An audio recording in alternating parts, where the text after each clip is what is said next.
تاریخ صرف بادشاہوں کے محلات اور تاجوں کی کہانی نہیں ہے۔ تاریخ اصل میں ان لوگوں کی قربانیوں پر لکھی گئی ہے جن کا نام کبھی کسی کتبے پر نہیں لکھا گیا۔ وہ سپاہی جنہوں نے دشمن کے سامنے ڈٹ کر اپنی جان دے دی مگر اپنی سرزمین کو ہتھیار نہ ڈالے۔ وہ جنگجو جن کی آنکھوں میں موت کا خوف نہیں بلکہ عزت اور غیرت کی چمک تھی۔ وقت کے صحیفے ان گمنام ہیروز کو بھول گئے، مگر آج ہم ان کی کہانیاں زندہ کریں گے۔ یہ کہانیاں صرف قصے نہیں، یہ زندہ ثبوت ہیں کہ بہادری کبھی فنا نہیں ہوتی۔ اپنی آنکھیں بند کریں اور خود کو اس میدان میں محسوس کریں جہاں گھوڑوں کی ٹاپی سنائی دے رہی ہے، جہاں تلواریں بج رہی ہیں، جہاں سپاہی اپنی آخری سانس لے رہے ہیں مگر ہار نہیں مان رہے۔ یہ ہیں گمنام جنگجوؤں کی ان کہی کہانیاں۔ یونان کا شہر اسپارٹا دنیا بھر میں اپنی بہادری کے لیے مشہور۔ یہاں کے بچوں کو کھیل کود نہیں بلکہ تلوار اور ڈھال پکڑنا سکھایا جاتا تھا۔ 6 سال کے بچے کو گھر سے نکال کر جنگل میں بھیج دیا جاتا تاکہ وہ بھوک، پیاس اور ڈر پر قابو پانا سیکھے۔ 480 قبل مسیح میں فارس کا طاقتور بادشاہ زرخزیز اپنی لاکھوں کی فوج پر یونان پر حملہ آور ہوا، لیکن بادشاہ لوناڈس 100 اسپارٹنس کو ساتھ لے کر تھرماپلی کے درے میں کھڑا ہو گیا۔ وہ تنگ درہ جہاں سے ایک وقت میں صرف چند ہی سپاہی گزر سکتے تھے، یہی ان کی حکمت عملی تھی۔ لوناڈس نے کہا، واپس آنا ہے تو ڈھال کے ساتھ آنا، ڈھال پر اٹھائے جانا۔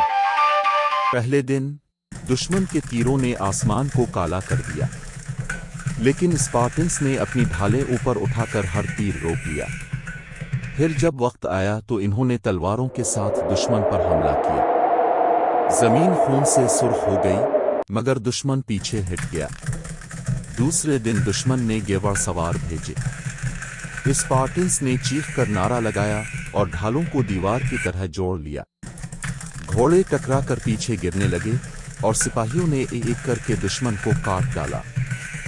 تیسرے دن ایک غدار نے زرخزیز کو خفیہ راستہ بتایا۔ اب دشمن نے چاروں طرف سے گھیر لیا۔ لوناڈس جانتا تھا کہ اب موت یقینی ہے، مگر اس نے اپنے سپاہیوں کو کہا، ہماری قربانی یونان کی آزادی کی بنیاد ہوگی۔ اور یوں 300 اسپارٹنس آخری سانس تک لڑتے رہے۔ ان کی تلواریں ٹوٹ گئیں تو ہاتھوں سے لڑے، ہاتھ کٹ گئے تو دانتوں سے لڑے۔ وہ گرے مگر جھکے نہیں۔ آج بھی ان کا ذکر بہادری کی سب سے بڑی مثال کے طور پر کیا جاتا ہے۔ سندھ کی وادی میں واقع موئن-جو دڑو، جہاں گلیاں سیدھی تھیں، پانی کے نالے بنے تھے اور علم و ہنر کا چرچا تھا، لیکن بہت کم لوگ جانتے ہیں کہ یہ شہر جنگجوؤں کا بھی مرکز تھا۔ یہاں کے تیر انداز اپنی مہارت کی وجہ سے مشہور تھے۔ کہا جاتا ہے کہ وہ ہوا کی رفتار، پرندوں کی پرواز اور دشمن کے قدموں کی چاپ سے اندازہ لگا لیتے تھے کہ تیر کہاں مارنا ہے۔ جب ایک طاقتور لشکر نے شہر کو گھیر لیا تو یہی تیر انداز قلعے کی فصیلوں پر کھڑے ہوئے۔ ان کے جلتے ہوئے تیر رات کو آسمان پر روشنی کے قوس بناتے اور دشمن اندھیرے میں ڈرتے ڈرتے آگے بڑھتے۔ کئی دن تک یہ تیر انداز لڑتے رہے۔ ان کے تیروں کی ٹک ٹک ڈھول کی تھاپ کی طرح گونجتی رہی۔ آخرکار قلعہ ٹوٹ گیا، دشمن اندر آ گیا، مگر تیر اندازوں نے آخری دم تک لڑنا نہ چھوڑا۔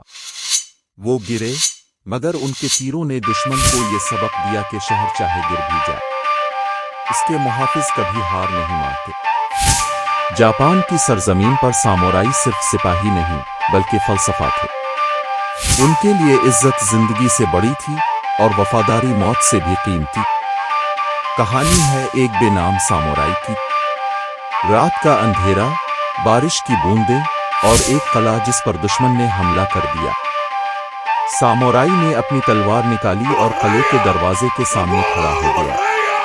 وہ جانتا تھا کہ اس کے مقابلے میں دشمن کے درجنوں سپاہی ہیں، مگر اس نے اپنی سانس کو پرسکون کیا، تلوار کو مضبوطی سے تھاما اور کہا، اگر میں گر گیا تو بھی قلعہ بچ جائے گا۔